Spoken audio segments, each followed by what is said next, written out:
तो jingoistic nationalism की जो आपने यहाँ पे थ्योरी जड़ी है राथे साहब, ध्रुव राथे साहब, तो ये बिल्कुल सही नहीं है, यहाँ पे फिट नहीं होती। ओके, अस्सलाम वालेकुम guys, welcome back to my YouTube channel, this is Arsalan. So आज मैं आप सबसे क्लेरिफाई करने लगा हूँ why Imran Khan lost and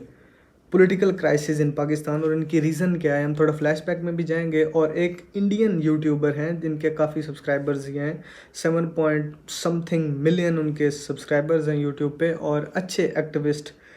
थे मैं कहूँगा, क्योंकि मैं उनकी वीडियोस फॉलो करता था और देखता भी था, क्योंकि काफ़ी इन्फो उनसे मिलती थी और काफ़ी अच्छी होती थी और काफ़ी अच्छे यूट्यूबर भी थे। लेकिन अचानक उन्हें आई डोंट नो कि क्या हो गया है, या उनका कोई पर्सनल पॉइंट ऑफ व्यू होगा, तो उसके बारे में बात करेंगे। और अब जाते हैं कि फ्लैशबैक में कि वाई इमरान खान लॉस्ट और क्या हुआ और क्या नहीं। ओके,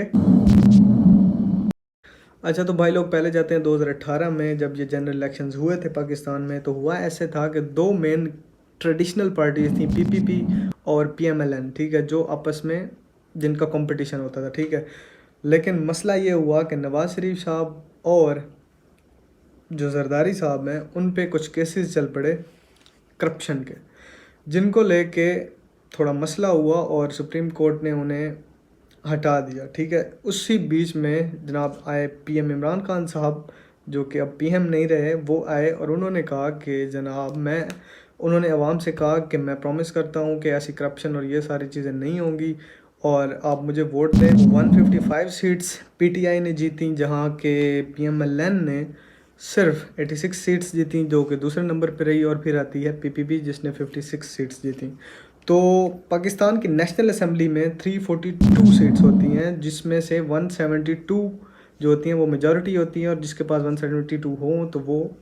पीएम बनते हैं, या वो मेजॉरिटी में वो पीटीआई या जो भी कोई पार्टी होगी वो मेजॉरिटी में फिर रहती है और उन्हीं के फिर गवर्नमेंट भी बनती है वफाक में, ठीक है। तो ऐसे ही हुआ कुछ यहाँ भी, 155 सीट्स थी, लेकिन इन्होंने कुछ मिला के, जो कुछ इंडिपेंडेंट लोग भी थे वो भी मिलाए और कुछ दूसरी पार्टीज़ के लोग भी मिलाए और अपनी 172 प्लस सीट्स उनके पास आ गए, ठीक है। तो जैसे ही अब ये इनके पास सीट्स आ गई तो गवर्नमेंट उनकी बन गई। उसके बाद मसाइल जो ऑलरेडी पिछली गवर्नमेंट ने रखे हुए थे उनकी वजह से आए थे, इन्फ्लेशन आ रही थी या वट एवर डेट्स थे कुछ बहुत ज़्यादा, तो उसकी वजह से कुछ मसाइल आए, लेकिन आहिस्ता आहिस्ता पीटीआई ने उन्हें अच्छे तरीके से टैकल किया। तो चूंकि पीएम इमरान खान साहब अब इक़्तिदार में थे तो वो करप्शन के भी ख़िलाफ़ थे बहुत ज़्यादा, और उन्होंने और ख़िलाफ़ हैं अभी भी। तो उन्होंने जो भी अपोजिशन के करप्ट लोग थे, जो भी वट एवर करप्ट उनकी पार्टी के भी करप्ट लोग थे, वो नैब एक इदारा बनाया और उससे वो पकड़वाने शुरू कर दिए, ठीक हो गया। उसमें पनामा पेपर वो लीक्स हुए थे, उसका भी कुछ मसला चला और वो सारा सीन जिसमें नवाज शरीफ साहब नाअहल हो गए और फिर वो बाहर चले गए, उनको जेल भी हुई और ऐसे ही। और ये सारा सिनेरियो देखते हुए अपोजिशन ने कहा कि ये बंदा तो कुछ करेगा, तो इस हिसाब से सारी अपोजिशन ने मिल के पीपीपी और पीएमएलएन, जो कि ट्रेडिशनल एक दूसरे के ऑपोजिट थे और बहुत ज़्यादा जानी दुश्मन बने रहते थे, ये भी मिल गए और इन्होंने मिल के एक पार्टी बनाई जिसे कहते हैं पीडीएम, पाकिस्तान डेमोक्रेटिक मूवमेंट। लेकिन सेनेटर का वो जो इलेक्शन हुए थे वो जीत गए थे यूसुफ रज़ा गिलानी साहब, जो कि ऑपोजिशन के थे, ठीक हो गया। अब ये हालात देखते हुए सारा कुछ इमरान खान साहब खड़े हुए थे, उन्हें वोट ऑफ नो कॉन्फिडेंस हो मिल गया, वो 178 सीट के साथ फिर प्राइम मिनिस्टर रहे और उन्होंने कहा कि I am still a prime minister, क्योंकि एमएनए ज़्यादा उनकी सपोर्ट में थे। और अब साल आ जाता है 2022 मार्च, 8 मार्च को अपोजिशन ने मिल के कहा कि vote of no confidence, opposition जो वो पार्टी है मिल के पीडीएम, जिसमें सारी अपोजिशन की पार्टीज़ टुगेदर हुई हैं, उन्होंने कहा कि जनाब अब देखते हैं कि अब इमरान खान साहब के पास वोट ऑफ कॉन्फिडेंस है कि नहीं, वो अभी भी मेजॉरिटी एमएनएज होल्ड करते हैं कि नहीं। ये देखने के लिए उन्होंने ये मूवमेंट चलाई वोट ऑफ नो कॉन्फिडेंस, कि इमरान खान साहब के पास अब वोट ऑफ कॉन्फिडेंस नहीं रहा, उनके पास मेजॉरिटी एमएनए सपोर्ट नहीं कर रहे, जो कि 172 हैं, इनका ऐसा मानना था और इन्होंने ऐसे कर दिया, ठीक है। अब आ जाता है जनाब मसला ये है कि यहाँ पे कुछ मसला चला है। अब अचानक ही प्राइम मिनिस्टर इमरान खान साहब के कुछ जो अपने एमएनएज थे, लगभग 25, तकरीबन 25 एमएनएज उनके अचानक ही चले जाते हैं अपोजिशन में और कहते हैं कि जनाब अब हम इमरान खान साहब के साथ नहीं हैं, उन्होंने जनाब हमारी बातें नहीं मानी और ये और वो, ये सारी बातें उन्होंने कर दी। जिसमें जो हिंदू मिनॉरिटी के जो एमएनए थे रमेश कुमार। और रमेश कुमार ने कहा कि जनाब मिनॉरिटीज़ का यहाँ पे तहफ़्फ़ुज़ नहीं किया जा रहा, ये और वो ये सब कह के वो भी अपोजिशन के साथ मिल गए, ठीक हो गया। लेकिन मसला ये था कि इमरान खान साहब ने कहा कि 63 आर्टिकल नंबर 63 के तहत इतनी आसानी से कोई गवर्नमेंट या कोई एमएनए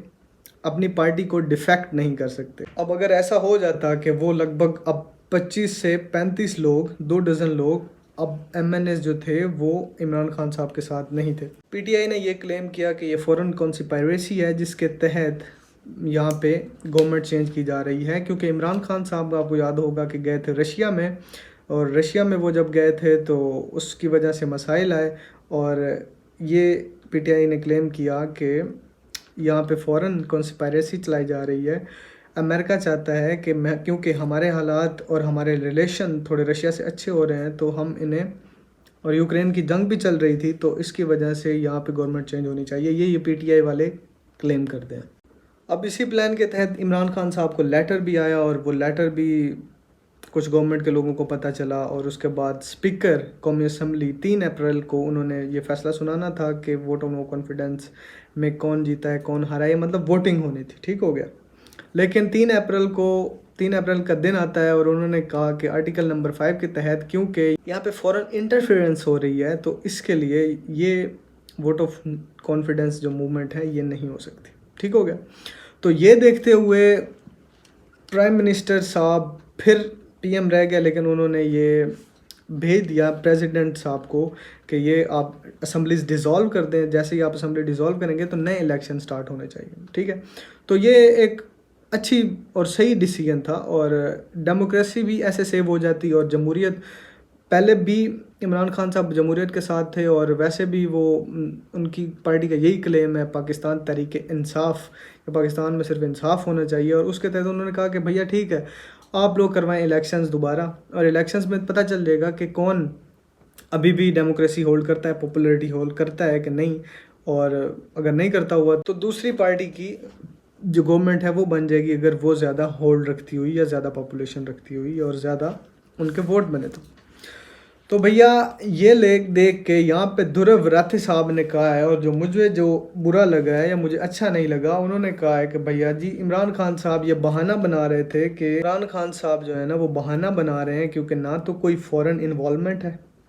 और ना ही कोई उनके एमएनएज और ये सब कुछ ऐसा हुआ है, ठीक है। लेकिन ये बात सरासर अब पाकिस्तान में ज़ाहिर हो गई है, और ध्रुव साहब ने यह भी कहा है कि डेमोक्रेसी जो है ना वो ऐसे बच गई है क्योंकि प्राइम मिनिस्टर इमरान खान साहब को हटा दिया गया है, तो ऐसे डेमोक्रेसी बच गई है। तो मैं उन्हें ये कहना चाह रहा हूँ कि भैया पूरी दुनिया में एहतजाज नहीं देखे कि किसके साथ हैं लोग, डेमोक्रेसी किसे कहते हैं, जमहूरियत किसे कहते हैं, आपको यही नहीं पता, अवाम किसके साथ है, ये सब क्या हो रहा है, ऐसे क्यों अचानक हुआ है, संडे को सुप्रीम कोर्ट खुली है और अचानक इतने एमएनएज वहाँ कैसे चले गए, ये क्या हुआ है, ये सारे क्लेम्स पीटीआई के वो गलत हैं। मैं बस ये आपको कहना चाह रहा हूँ कि आपने ठीक है इन्फॉर्मेशन ठीक दी है, सही वीडियो को लेके चले हैं, जो एंड पे आपने कह दिया है कि जनाब अपनी राय ठोकी है यहाँ पे, और कहा है कि जो पाकिस्तान के जो प्राइम मिनिस्टर है इमरान खान साहब वो जिंगोइस्टिक नेशनलिज्म पे बिलीव करते हैं, और ये ऐसे हैं वो। तो जिंगोइस्टिक नेशनलिज्म पहले तो आप सबको मैं बता दूं ऐसे होता है कि जनाब एक तो होती है अपनी कंट्री से मोहब्बत, एक होती है दूसरी कंट्री से नफ़रत, उसे कहते हैं जिंगोइस्टिक नेशनलिज्म, अपनी नेशनलिज्म के बेस पे दूसरी कंट्री को हेट करना। तो इन्होंने ये भी प्रूव किया कि इमरान खान साहब इंडिया को हेट करते थे, क्योंकि उन्होंने कहा कि नवाज शरीफ की जो गवर्नमेंट वो बनी थी या बन रही थी तो उसमें भी इंडिया की इन्वॉल्वमेंट है और ऐसा, लेकिन ऐसा कुछ नहीं था। और इमरान खान साहब ने ये भी क्लैरिफाई किया